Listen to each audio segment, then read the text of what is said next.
All right, so handling data loss. Um, we're gonna we're gonna end up deep in the Aeron side of things. We're gonna start off pretty shallow. You start off just talking about TCP versus UDP. We talk about, again, very high level. Talk about, as soon as you start talking about UDP, you've got to cope with data loss. How you want to handle that with multicast, and then looking back to just a unicast approach and some optimizations there, and then some things that we found with Aeron, and some changes that we've made to kind of address some issues there. Uh, so, right, very briefly, TCP versus UDP. Very high level TCP, point to point. It's like a telephone call, two-way communication. It's streaming data the whole time.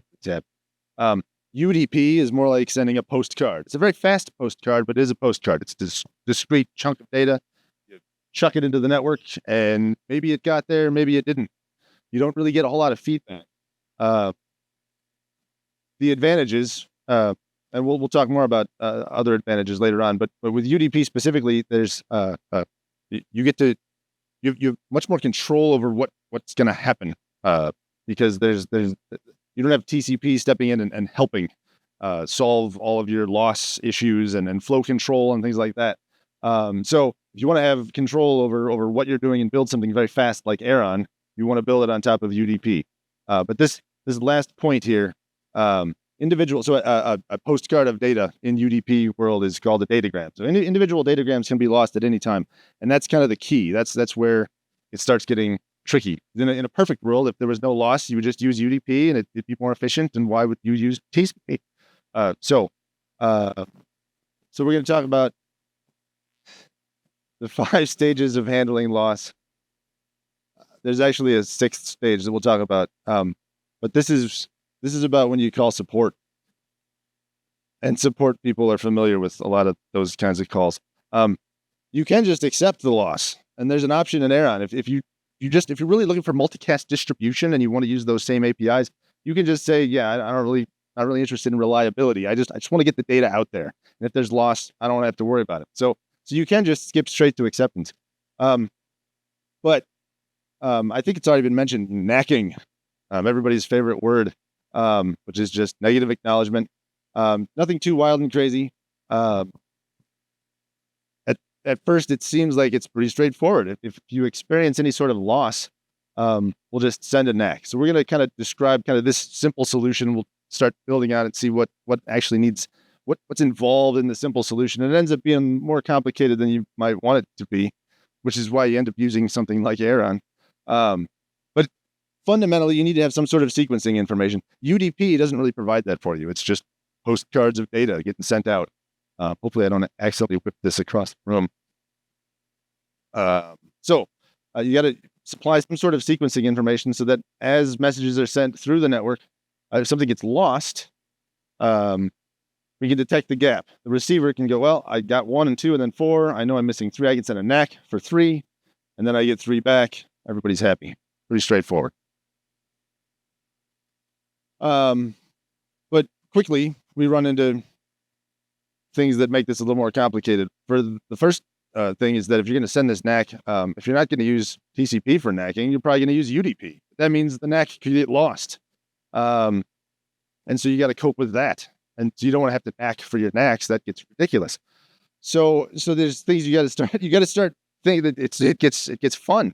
The other issue is that, if you are experiencing loss, there's some level of congestion somewhere in your network, and you don't want to make it worse by shouting that you've got lots of loss into the network, potentially introducing more loss. So you have to be wise about all this. Did I skip a slide there? No, I did not. Okay, so thinking through how to address some of this stuff, what you want to start doing is you got to add some additional logic. The first most obvious one is if you ever need to be able to resend a sequence 3, you got to hang on to it somewhere for some amount of time, whatever the correct amount of time happens to be. The other things that you need to keep track of on the sender side is which knacks have you already received, because you want to be able to start detecting, is everybody knacking for the same message? I don't want to resend data multiple times if I don't have to. Another important thing that gets missed is you need to be able to periodically send a high watermark of some sort. In a world where you only had 3 pieces of data to send,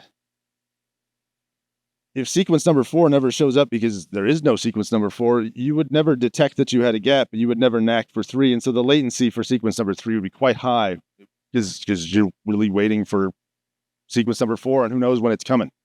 So you have to start implementing some logic at the source to go, well, I haven't sent anything in a while. I better make sure my receivers all know what the high watermark should be. And then again, at the receiver, receivers need to be paying attention to what NACs they've sent, because remember, those NACs get lost. And if they send a NAC out there saying, hey, I missed sequence number 3, after a while, they might want to send another NAC. So they need to be keeping track of all that stuff. So it starts getting more complicated. And all of a sudden, you're starting to implement TCP on top of UDP. So what's the point? Why would anybody do that? Aside from just the challenge, like Mount Everest, right? It's there. So one important reason is multicast. You don't get that with TCP. TCP is point-to-point phone calls. I know we've got 3 and 4-way and Zoom calls now, but back in the day, a phone call was just 2 people who occasionally talk to each other. I don't know. My kids don't use their phones to talk to each other. Well, it's weird. I lost my train of thought. Multicast, right? So multicast. So we talked about kind of this simple solution. You get loss, you can send a NAC. The same thing applies with multicast. So here the diagram's a little fancier because we've got the network is doing the duplication. The sender only has to send 1 bit of data, and then the network does the duplication. That's kind of one of the main advantages of multicast. You end up with less overall traffic because the sender only has to send 1 bit of data. So data into the network is reduced, and then you're leveraging your expensive network hardware to copy data. But again, you can run into a situation where sequence 3 gets dropped, send sequence 4, it gets there, so the gap's been detected. So both receiver A and receiver B have now detected that there's a gap. So now we got to start thinking about what's the right approach here to be smart about this. So there's options. It could send an ACK right away. It could send an ACK eventually for some value of eventually. It could just not send an ACK at all. I mean, that's technically an option. What should a sender do when it receives an ACK? It can respond immediately. It can respond to everyone. In a multicast world, I mean, theoretically, you could be keeping track of who lost the data and just send it to the one person who lost it. It's an option. Or you could just send it to everybody. You lost the data? Great. I'll resend it to everybody. You can also just ignore it. I don't care. And it turns out we're going to do a little bit of all of that to really build out a robust multicast, reliable multicast solution. So the key thing here that where we'll start is looking at this random backoff on the receive side. You've got a bunch of receivers, and they all happen to lose the same bit of data. They all recognize the same gap at the same time. You don't want them all to send a NAC at the same time. As a sender, if you decide that you're going to respond to your retransmits via multicast, you really only need to get one NAC. So at the receiver, as you're building out this protocol, what you want the receivers to do is set a randomized backoff timer of some sort. The dream is one of those receivers will send its NAC much earlier than the others, on average. And by the time that one receiver's timer expires, it sends the NAC, the sender can send the retransmission, and everybody else can go, oh, I got this data retransmitted to me. I noticed there was a gap, but I never even had to send a NAC. So it limits the number of NACs on the wire. So the other game then you have to play, though, at the sender is you want to keep track of which NACs you've received, because if you've, and we'll walk through a couple scenarios real quick, but if you've already retransmitted sequence 3, and then you see another NAC for it, it's possible that you really don't need to. By the time you see that, the guy who sent it's already gotten the sequence 3 retransmit, so you can safely ignore it, possibly, for a period of time at least. Because retransmissions are going to go over UDP, so they can get lost too. And so sometimes you do have to send multiple retransmissions. That's the fun. All right, so here's kind of the ideal case. If you've experienced loss, The ideal case is you specify a randomized timer. Timer fires. One of the timers fires before the other one. Send the NAC. You get the retransmission. The retransmission shows up to both receivers. Receiver B cancels the timer. So from receiver B's perspective, he detects a gap. He sets a timer. All of a sudden, what he was looking for just miraculously shows up, and he cancels his timer. Nice and efficient. In the slightly more complex scenario, the two timers do fire. But this second NAC gets ignored because the sender was keeping track of which NACs it had received. And so it got this NAC, sent the retransmission, and while that retransmission's in flight, this other NAC shows up, it can ignore it. Meanwhile, sequence 3 shows up, everybody wins. All right. All right, so now we're gonna switch gears a little bit and talk more about unicast. So Aeron uses UDP for all of its unicast and multicast protocols, the distribution.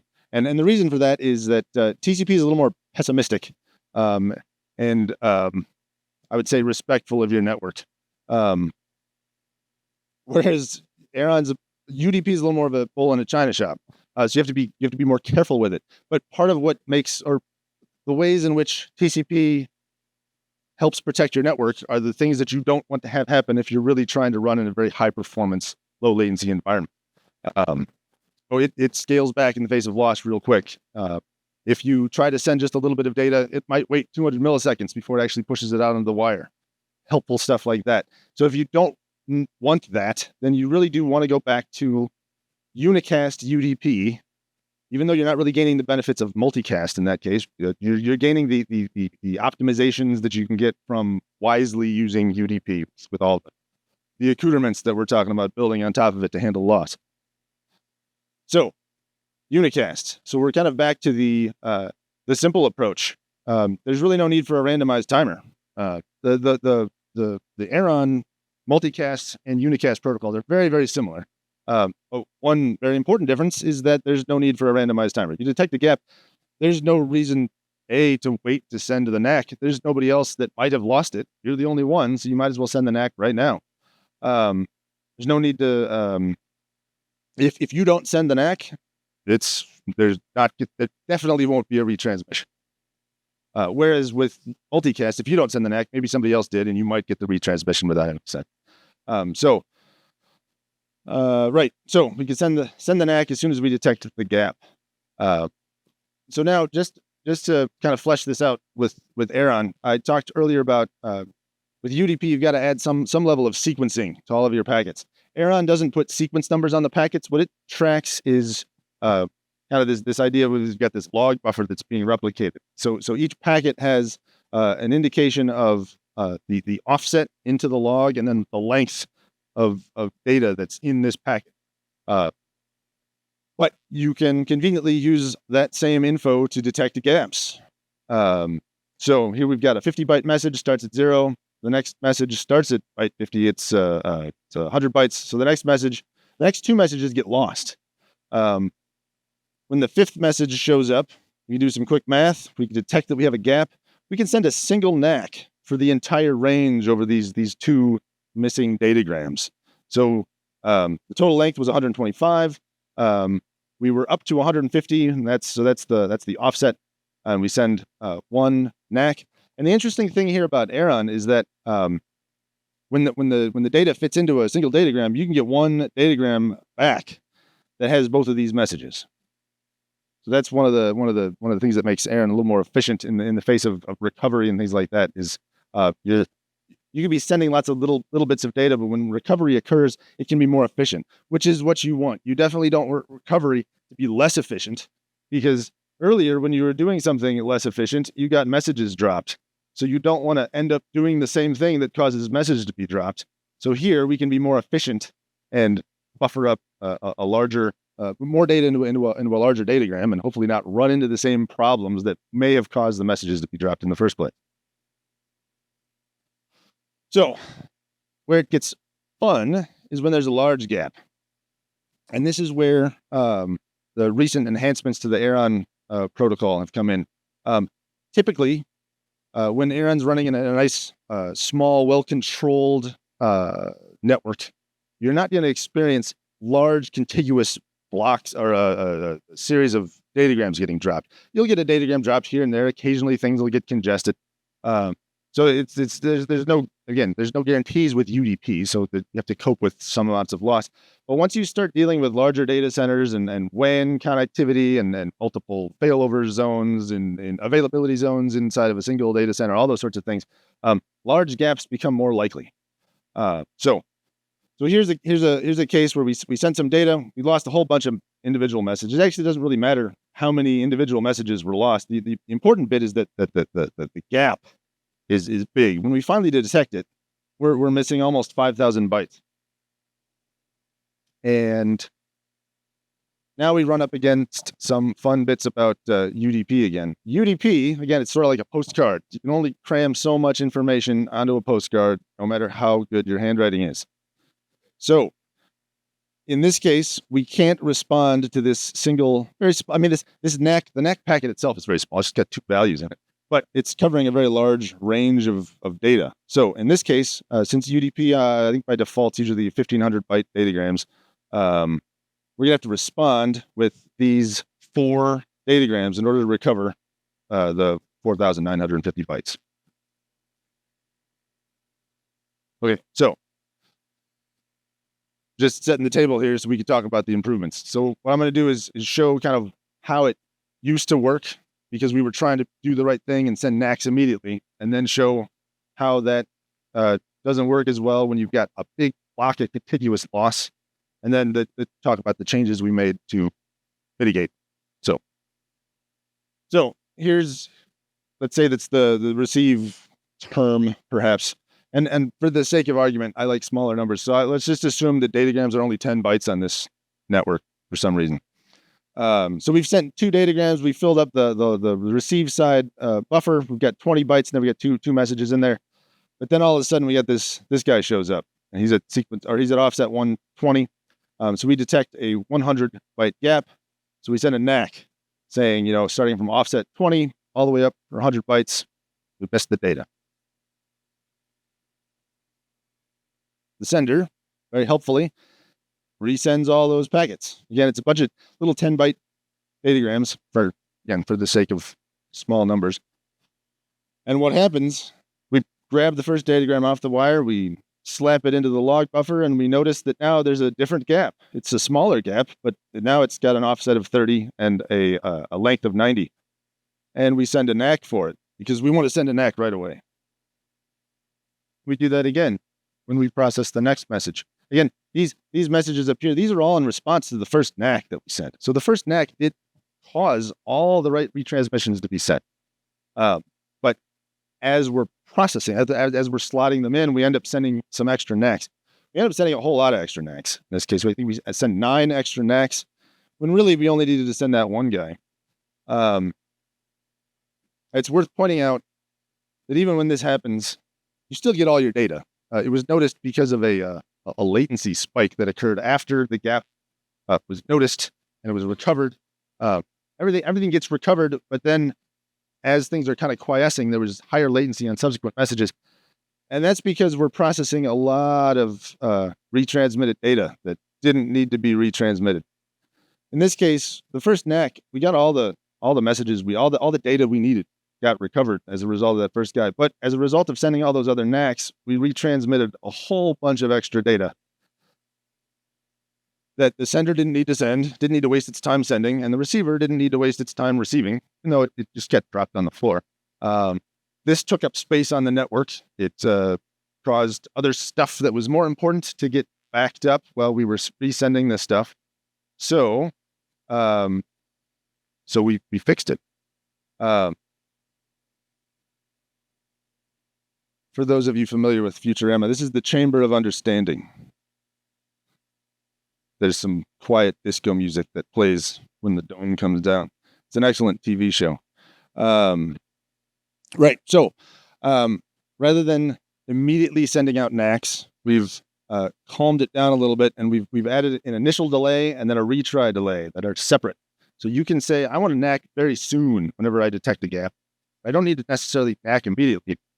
And then if for some reason as a result of this NAC, I don't recover everything that I want to recover. I'm going to wait much longer rather than try to immediately act again. So that slows the whole things down.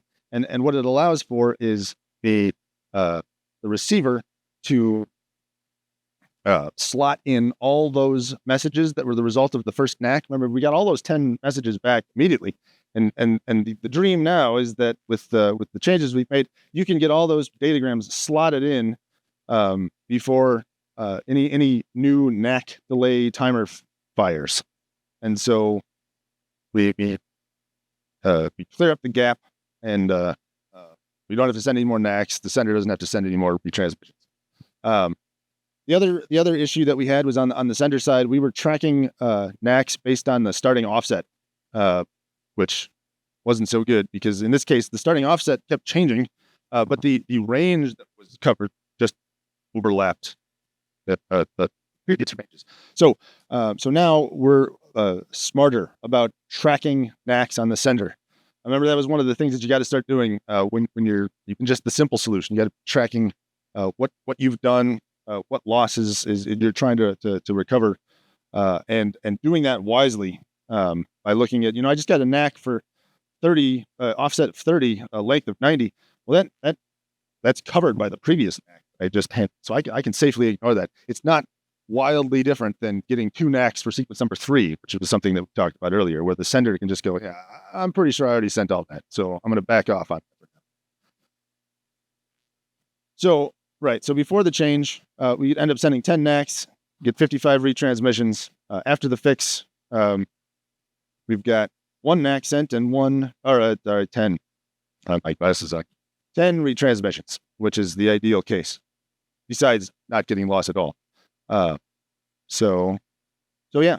Data centers, WAN links, they're a little more unreliable than your network, especially if you're running everything on IPC on your box.